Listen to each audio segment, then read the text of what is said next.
Hey everyone, so it's become the middle of the night. We are still on our way down to Brazil. You can see a fuel quantity low at the moment because basically we've had a headwind all the way down. We've got enough to make it, but we need to do our arrival now. So I'm going to check what that was meant to be, which is not immediately clear, which is not great. Not great indeed. Yeah, I managed to completely hide Simbury, which is ideal. What we'll do is we're going to take runway 27 left. We'll just go straight to the end of the ILS. Oh, okay. Erase that.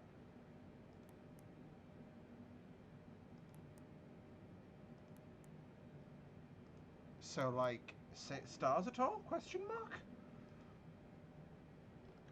It was going to be an arrival from Venox. It was going to be a Venox 1 Charlie. And that would dump us onto any runway we want. We'll take a 27 left.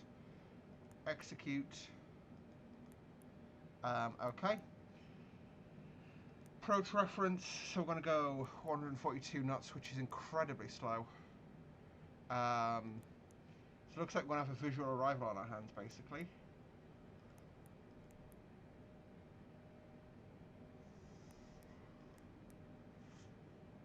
So we've got 67 miles to go to the top of drop, and then it's just basically dropping out the extended tent line from Venox, which is rather hilarious.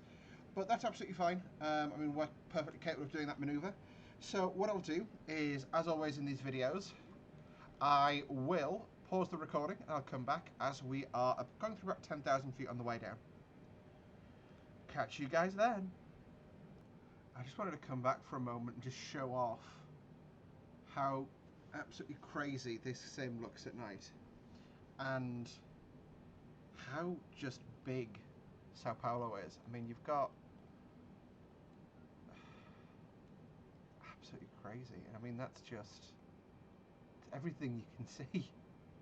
Yeah, I mean, I know there'll be big. There's always bigger cities. There always will be, but it just, there'll be stuff over the side of that hill as well. But like I say, it's absolutely crazy to me. We've got an aircraft over there coming in. But we're dropping through 12,000, so I'll do the before landing checks. We have sidestepped to 27 right. And I've gone to auto brake. I'm going to go auto brake 4 because I'm a little bit anxious because my first time landing the 747-800 in a while. And I may float it a little bit, so I'd rather, not be as stressed about doing sort of a firm landing and actually just focus on, getting the aircraft down in one piece, basically. Seatbelt sign goes on. And there we go. So to prepare for the landing, I'll arm the speed brakes. There you go. And that's all we can do. So at this stage, we're just dropping down through 10,000 feet. Like I say, I'm going to put 3,000 in the window now. And there you have it. So yeah, what I'll do is I'll drop back come back when we're going through about 5,000 or 6,000 feet. At the moment, I mean, he's doing something over there. Apart from that, that's all we can see, really. It is pretty cool. This little flight at night. I do feel like there's a bit too much illumination on the aircraft, probably, but apart from that, pretty cool. Pretty cool indeed. I find it cool that you can look through the windows now. Obviously, there's no passengers modelled, but that would just be a polygon nightmare. Yeah. Actually, that's something we can do. We can pop on the logo light.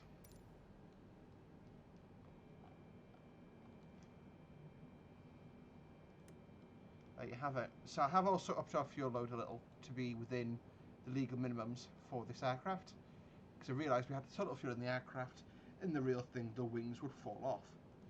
No, I'm not exaggerating.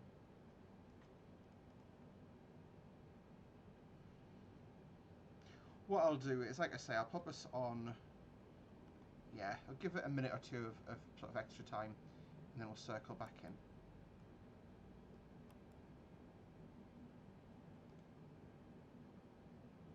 Alrighty, so we just got the chime that we are about 1,000 above our decision altitude. What I'm doing now is, you can see we are getting quite low and we are going quite fast. This aircraft is focusing on nailing the approach path, not the speed. And that's something I missed because I wasn't monitoring closely enough. And now for some reason my speed brake won't extend. There you go. Whoa! Okay, apparently flight detent isn't a thing this thing believes in. And I'll just stand that down. There we go. So what I'll do is I'm now going to say speed mode. I'm going to disengage the autopilot. I'm going to actually go alt hold. And then I'll just set my speed to our approach speed of 140 knots. 2500. Yep, that's fine. You can see we are absolutely bucking it at this stage of the arrival. So what I'm going to do is just set that air brake out. That can't be us right. Yeah, that is us right there. Okay. So the aircraft has just dumped me in an impossible landing position. So that's absolutely fine. What I'm going to do is take the autopilot out. Emily has control. We're going to go full flap and then minus a notch, then gear down. And what we'll do is we'll just sort of circle around, do a fly visual arrival here. Luckily we're not holding anyone else up, but how crazy does this look at night, man? All I can do is apologise for the inconvenience of this approach. Yeah. So all I feel like I can do. So, speed brake away. There you go, armed. 10 degrees nose up pitch. That's quite a high angle of attack, but yeah. The flap's still coming down, by the way. Absolutely fine. We'll just hold this altitude. I'm going to circle around the approach path one more time. Like I said, there's basically no guidance here, which is really abnormal. I think that's an issue with the sim. And yeah, I mean, could I have gone and programmed a crazy personally built approach? Probably, but to be honest, probably not with the level of depth that's in the sim at the moment. So that's, I guess it is what it is. But like I say, the night lighting in this sim is pretty crazy. So because of the detail that you lose, it actually makes it a much easier arrival to do. I like to say much easier thing to believe in, not arrival to do. Okay. What I'll do is just notch up to 145 knots. No. Thank you. Stick forward. It's just not in the greatest of trim right now. So we've got 3 white, 2 red. I'll descend down a little. And it's going to be a vacate to the right hand side after landing. So I'm just going to fly visual arrival from here basically.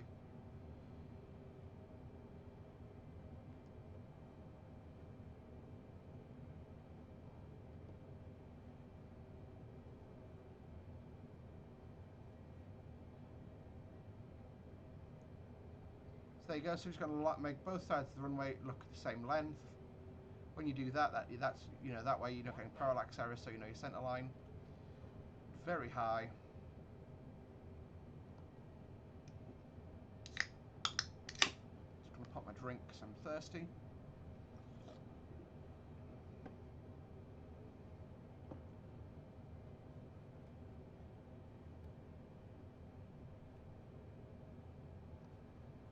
What I'll do is auto throttle disabled.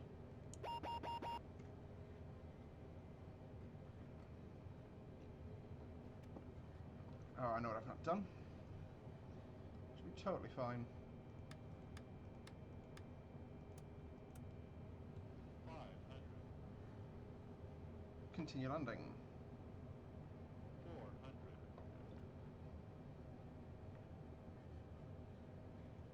300.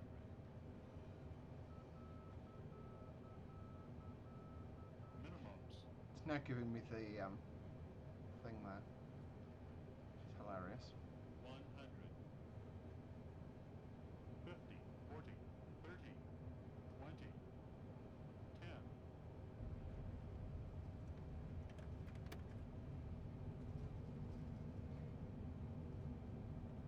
There you go, so we're going to reverse.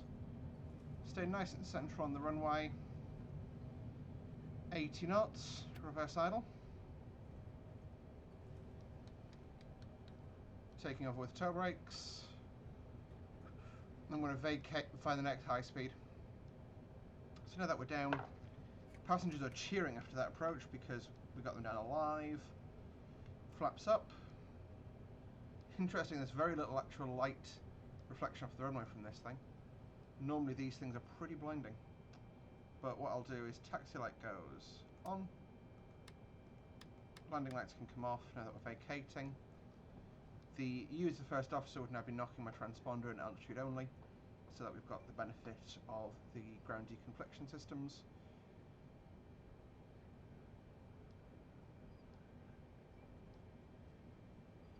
I think to summarise that one, I got a bit distracted, but yeah, that was just a bit of a strange arrival. But anyway, welcome to Sao Paulo. The local time is around 8 PM. It's just a long day flight basically. And yeah, that's what the time here is. So the time is currently 20 to 8 in the evening. I'd like to thank welcome you to Sao Paulo on behalf of Lufthansa and all the Lufthansa Group airlines. We wish you have a wonderful time here in Sao Paulo. And if you are traveling further, we wish you a safe onward journey. Thank you and have a good evening. That was the checkest Lufthansa pilot ever, but hey, you do what you know. There we go, so we'll roll into the stand here. Taxi light goes off because we don't want to blind the ground crew. There we go. What I'm going to do is, because there's no marshal here, I'm just going to do that, and I'm going to pop my head out into the external camera, and we'll just do our arrival here based off what I can see on there. So go right rudder.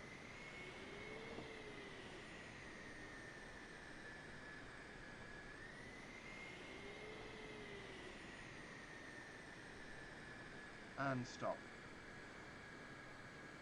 What I'll do is go back internal. Parking brake set. Engines 1 and 4 go off. What we'll do is external power is not available, so we'll connect that because the ground crew are like, yeah, we know you don't want to start your APU tonight, Emily. It's been a long day, all that kind of good stuff. There we go. We'll turn the other two engines off, and that is our flight complete. So, after total time of flight, there we go, 11 hours 22 minutes, of which 9 hours 54 was day hours, and 1 hour 28 was night hours. So it's been quite a bit of a trip down. What we'll do is we'll continue here, and we'll get the aircraft shut down formally to get it, get the passengers off skis and stuff skis. So that is the aircraft basically rendered safe for the ground crew. So what we'll do is, I really shouldn't leave the turn-off lights on, but no one's going to notice. Like, yeah, who would? Tune ground services. Growler's ground. Can we get the jetway connection? Coral Host ground, Boeing 9075545. Could you please connect the jetway to the aircraft? Boeing 9075545. The jetway is going to be connected. Thank you. And the baggage, Coral please. Host ground, Boeing 9075545. Could you please send the baggage? Boeing 9075545. We don't know where the baggage is.